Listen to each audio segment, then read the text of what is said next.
Welcome to Democracy Now!, democracynow.org, the War and Peace Report. I'm Amy Goodman. In Gaza, Israel's launched a new offensive on the southern city of Khan Yunis, attacking dozens of sites after warning people to flee, but offering no safe alternative. This is a mother fleeing yet again with her family. We are running from the fire. We are running with our children from fear. Where are you going now? God knows. We are walking now. They said to go to the humanitarian areas, but there is no safe place here in Gaza. It is all destroyed and damaged. In Gaza City, multiple children were among at least 15 Palestinians killed in more Israeli strikes targeting schools. At least 30 others were wounded. Netanyahu, children, only God can help us. He was playing at Abdel Fattah school. He is an innocent child. They say we are terrorists. Look at what Netanyahu is doing. Look at the Arab world. Only God can help us. Amid the mounting death and destruction, leaders of Qatar, Egypt, and the United States have called on Israel and Hamas to return to ceasefire talks. The official death toll in Gaza is nearing 40,000, though the true toll is likely far higher. In election news, Kamala Harris and Tim Walz addressed the United Auto Workers in Wayne, Michigan, Thursday, where they appeared alongside UAW President Shawn Fain. The UAWs endorsed the Democratic ticket in the November election. This is Kamala Harris. Look, even if you're not a member of a union, you better thank unions. For that 5-day work week. You better thank unions for that 8-hour work day. You better thank unions for that vacation time. So I'm here to say thank you. Thank you. Thank you. Thank you to the sisters and brothers of UAW for all you are and all we will do over these next 89 days. In Florida, Donald Trump held a rambling hour-long news conference from Mar-a-Lago where he attacked Harris and made a number of false claims, including that nobody died after the January 6th Capitol insurrection and that Democrats believe in killing babies. The Democrats are really the radical ones on this because they're allowed to do abortion on the 8th and 9th month and even after birth.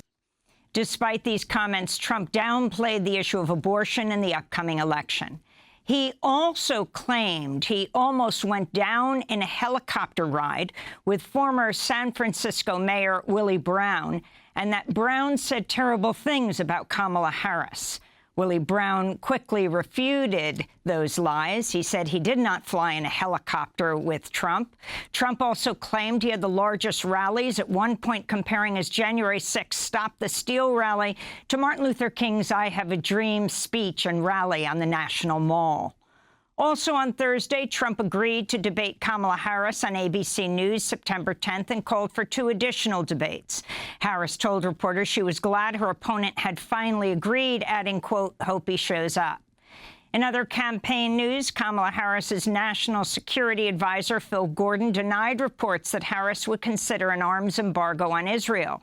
The embargo is a key demand of Palestinian rights defenders. We'll have more on this later in the broadcast with the co-chair of the Uncommitted National Movement, who met with Kamala Harris yesterday.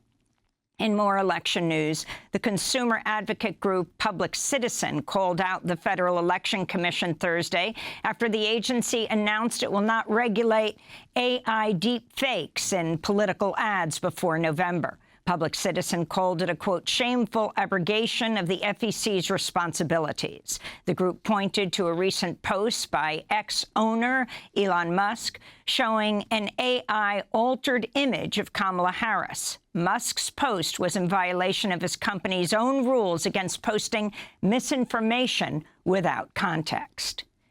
In related news, tech giants Microsoft and Palantir announced they're merging their government cloud computing and AI tools to service U.S. military and intelligence agencies. Palantir's clients include ICE, that's Immigration and Customs Enforcement, various police departments, and the government of Israel. In Texas, Republican Governor Greg Abbott signed an executive order Thursday requiring hospitals to obtain patients' immigration status. Abbott claims the move would help Texas calculate the cost of providing health care to immigrants. Rights groups slammed Texas's latest attack on immigrant communities, which is likely to face legal challenges. The Border Network of Human Rights in El Paso blasted Abbott for, quote, using immigrants as a scapegoats for his failed policies and political frustrations, unquote. Here in New York, a 63-year-old climate activist and musician was arrested Thursday, now faces up to 7 years in prison, performing a piece by Bach during a protest outside the headquarters of Citibank. John Mark Rosendahl, a professional cellist, was arrested alongside 14 other peaceful protesters who encircled Rosendahl to shield him from the police while he performed in the public plaza. Rosendahl spoke briefly before he started playing Bach's suites for cello. We're here for freedom of speech.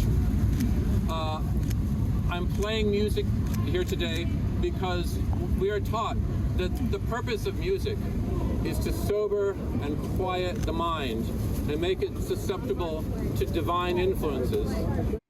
His words were interrupted as his fellow activists urged him to start playing as police approached. The protest was part of the Summer of Heat on Wall Street campaign, which has been targeting Citibank with peaceful demonstrations all summer. Some 500 people have been arrested since the action started. Nobel Peace Laureate Muhammad Yunus has been sworn in as head of Bangladesh's caretaker government just days after the ouster of Bangladeshi Prime Minister Sheikh Hasina following weeks of student-led protests. Yunus, a longtime critic of Hasina, took the oath during a ceremony at the presidential palace in the capital Dhaka Thursday evening.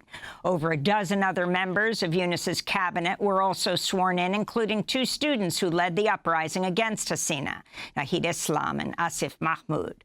Adilur Rahman Khan, a prominent Bangladeshi human rights advocate who was sentenced to 2 years in prison by Hasina's government, will also be an advisor to Yunus's interim government. Muhammad Yunus, known as the Banker of the Poor, was awarded the Nobel Peace Prize in 2006 for his work developing microloans. For more, we'll go to Dhaka after headlines. In Tunisia, President Kais Saied has fired Prime Minister Ahmed Khani, replacing him with Tunisia's Social Affairs Minister just 1 year after Haqqani assumed the role. It's the latest shakeup by President Saied in what critics have labeled a constitutional coup and power grab. It comes ahead of Tunisia's October 6 presidential election, where Saied's top opponents have been jailed or barred from running. Earlier this week, 5 presidential candidates were sentenced to prison, including Abir Moussi, a prominent Saied critic who was sentenced to 2 years on charges she insulted the Election Commission. In Japan, Nagasaki's commemorating 79 years since the U.S. dropped an atomic bomb on the Japanese city, killing an estimated 74,000 people just days after the U.S. killed 140,000 people when it dropped the first atomic bomb on Hiroshima. This is Nagasaki Mayor Shiro Suzuki. With no end in sight for Russia's conflict in Ukraine and fears that the violence in the Middle East may expand, we are currently faced with the possibility of losing the peace we have long taken for granted. This year's ceremony was marked by a diplomatic row after Nagasaki's mayor declined to invite the Israeli ambassador. In protest, the U.S. ambassador, Rahm Emanuel, and other Western envoys boycotted the ceremony. In Thailand, the recently disbanded Move Forward opposition party has regrouped and announced it's now operating as the People's Party. Without a doubt, we must win the 2027 election. In the next election, our goal is not just to be the leading party like in the 2023 election, but to win and form a single-party government. The term people in our party's name is not just a name. According to our slogan, by the people, for the people, we aim to create a country where ultimate power truly belongs to the people. The anti-establishment youth-led Move Forward party won the most seats last year in the election, but was blocked from taking power.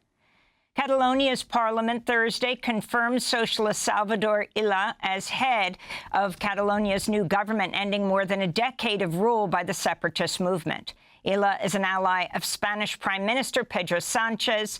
His election was said to be upstaged by the surprise vanishing of the Catalan separatist leader Carles Puigdemont after he spoke at a rally in Barcelona Thursday, then evaded arrest by fleeing to Belgium.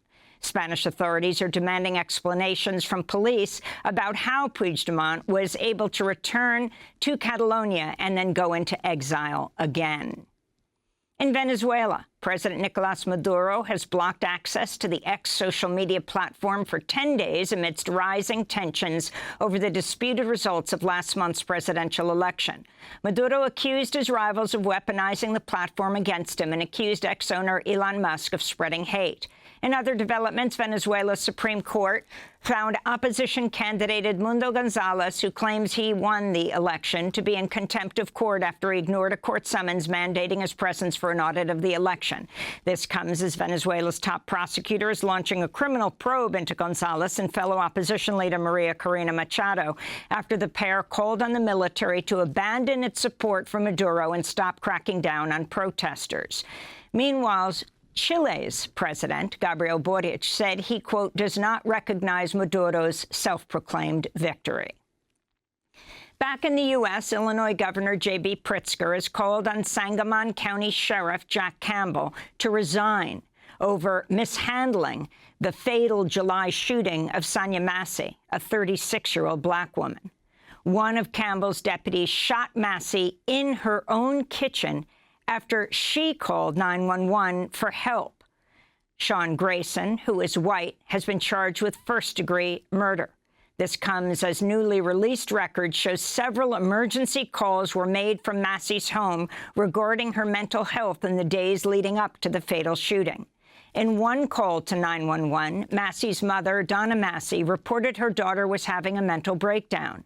Donna Massey goes on to tell the dispatcher, quote, I don't want you guys to hurt her, and said she feared a police officer who's prejudiced would be sent to her daughter's home. And today marks 10 years since the police killing of 18-year-old Michael Brown in Ferguson, Missouri. His death sparked an uprising led by the Black Lives Matter movement in Ferguson and across the country. Brown had graduated high school just 8 days before his killing. Brown's mother, Leslie McSpadden, was interviewed recently by GMA3, where she said she's still seeking justice for her son. This is part of that interview. How would you like for your son, your baby, to be remembered? As a great big brother, all of his siblings love him. He would have been a great contribution to this world had his time not been cut short. Michael Brown was killed by white police officer Darren Wilson, but a grand jury and a federal investigation cleared Wilson. St. Louis County prosecutor Wesley Bell, who just defeated Congressmember Cori Bush in a closely watched primary, also refused in 2020 to press criminal charges against Darren Wilson. Today, the Robert F. Kennedy Human Rights Foundation is set to present Brown's case before the Inter-American Commission on Human Rights on behalf of Brown's mother. And those are some of the headlines. This is Democracy Now!, democracynow.org, The War and Peace Report. I'm Amy Goodman.